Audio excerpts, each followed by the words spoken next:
Hi friends, it's Julia. Thanks for stopping by my channel today. Today I'm sharing a layout that I created with my June 2019 Counterfeit Kit Challenge kit. I was inspired by Janet over at RTS Scrapbooking, her YouTube channel and her 4x4 series that she's been doing. And if you go check out her YouTube channel, she has a playlist of the 4x4 series. Now this kit used an entire paper pad, half of a paper pad, I should say, and I don't remember the name right off the top of my head, but if you go back to my video that is the introduction of this kit, you'll see it there. And so I decided that with this kit I would play along with Janet's 4x4 series. And so this is actually the second layout of the second 4x4 series that I've done. I've done one already, and I think those videos are probably already up. And then there's this is layout number 2 of the second round that I'm doing. I have also created some additional cards and layouts along with the ones that I've done for the 4x4. And here you see me, I put my paper down, my pattern paper down, and then I put this piece of washi tape that was on a piece of white cardstock just along the back to add a divider.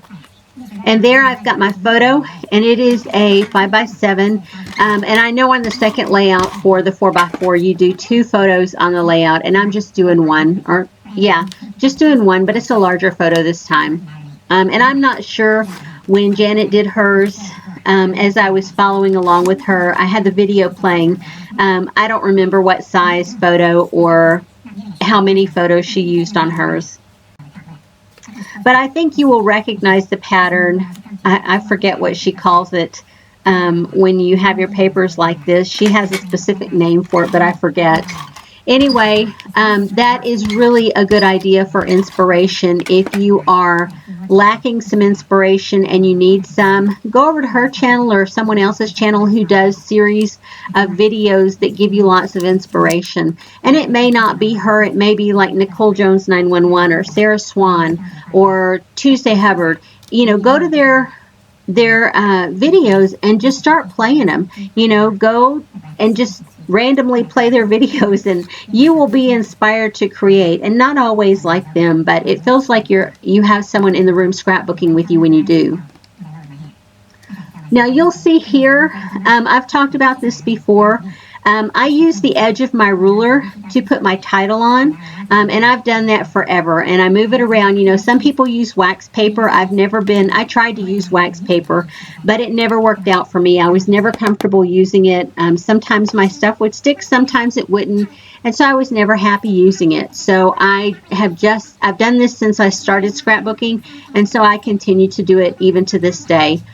Those are chipboard letter stickers from American Crafts, and we all know their adhesive on their chipboard letter stickers it doesn't work, or doesn't work for very long. It always tends to come up. And so I just added some tacky glue to the back of that, and I'm going to add my title down there. And you'll see I left a little gap too. I don't necessarily like to put my title right on the edge of something. I like to have a little bit of a gap, and I know it's a weird thing. It's a me thing. I can be a little OCD about putting things together. That's one of the things that I wanted to talk to you guys about when I am putting these layouts together. Now this one is one that I've done on a weekend, and I know that because I have on my Saturday or Sunday shirt, my weekend t-shirt. It's one that my daughter-in-law made me, and it said, "My favorite people call me Sweetie," because that's what my grandkids call me, is Sweetie. And so when I have that t-shirt on, I know it's the weekend, and I'm scrapbooking on the weekend when I have it there. So, but when I work Monday through Friday, and I have a pretty hectic job, and I have to prioritize and categorize things, and so my left brain really gets a workout Monday through Friday. And so what I have found that works for me, a little bit of left brain, in that I pull my embellishments, my photos, my paper, everything together that I want to use on one layout. And then the next night I come back and my right brain takes over and I create the layout. And so it really has helped with my stress level, being able to scrapbook through the week when I'm still working. it just lets the rigidness of the right brain or the left brain relax a little bit. That's what crafting does. That's what art does for you. Yeah, never underestimate the ability of art making a difference in your life. Yeah, or something that you love, whether it be art, music, reading, watching TV, whatever it is that is your thing, it can really make a big difference in your life. If you're pretty rigid in everything else. So it's what works for me, and it has also been working to make me more productive in my scrapbook room. Now, for years, I had a job where I worked 3 days a week, and then I had the other 4 days off. And so I did tons more scrapbooking than I do now. And so now that I work Monday through Friday, it has really crimped my style, and I don't scrapbook near as much. So I have to work with what I have, and I have to be able to manage my life, you know, cook dinner and do things around the house, clean the house, and take care of us, as well as be able to play some. So how do you guys do it? And those of you who work full-time, how do you manage to get your scrapbooking in? Is it something that you prioritize and do only on the weekend? Do you try to get into your craft room or your supplies every day? Or is it something that you only do randomly on retreats? I went to a retreat recently, and one of the ladies there was saying that the only time she ever scrapbooks is when she goes on retreats. But she does go on retreat about once a month to different locations. So I thought that would be fun, you know, because I do tend to get quite a bit done when I go to a retreat.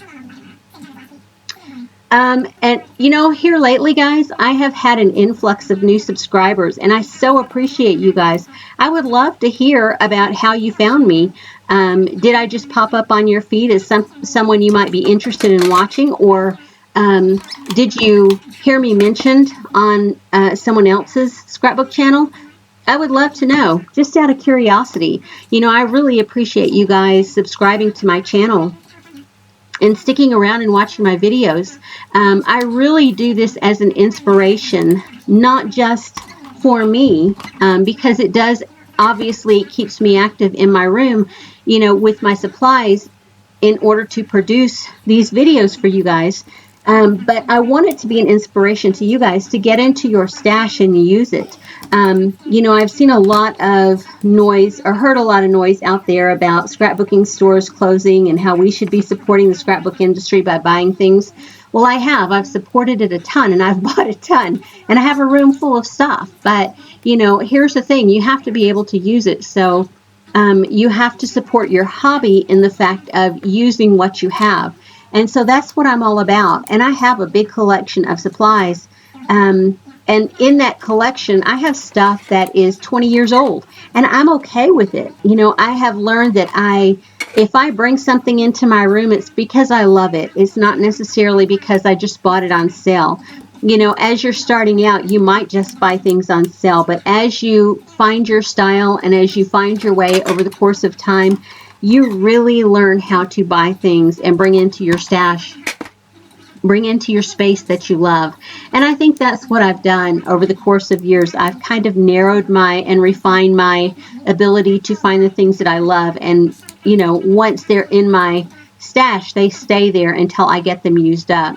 Now, don't think that I don't go out and buy new products, because I do. I spend a lot of money when I do go out and buy new products, but I don't go every single week. I don't make purchases every single week. Maybe once a month, maybe twice a month, you know, but I do buy a lot of supplies from discount stores as well as online stores, you know, so I feel like I have a pretty good supply of new to mix in with my older supplies as well. Anyway, I just want to say a big thank you to all the people who have subscribed and all those people that are inspired by my videos. I would love to know about that, and flip me a thumbs up if you're inspired by these videos. And if you are interested in seeing more of these and you haven't subscribed yet, please do subscribe. Hit that notification bell if you want to be notified every time I put up a new video. I try and put up a couple a week. Here recently, it's been 3 a week. You know, which is working out pretty good. You know, since I'm creating so much, it's easier to do. But I still have a lot of videos from over the last year that I need to bring out and get published to you guys so that you can see those as well. Anyway, guys, I sure appreciate you being here, and I will see you guys on the next video. Here are the close-ups, and I'll see you next time. Have a great day, everyone. Bye-bye.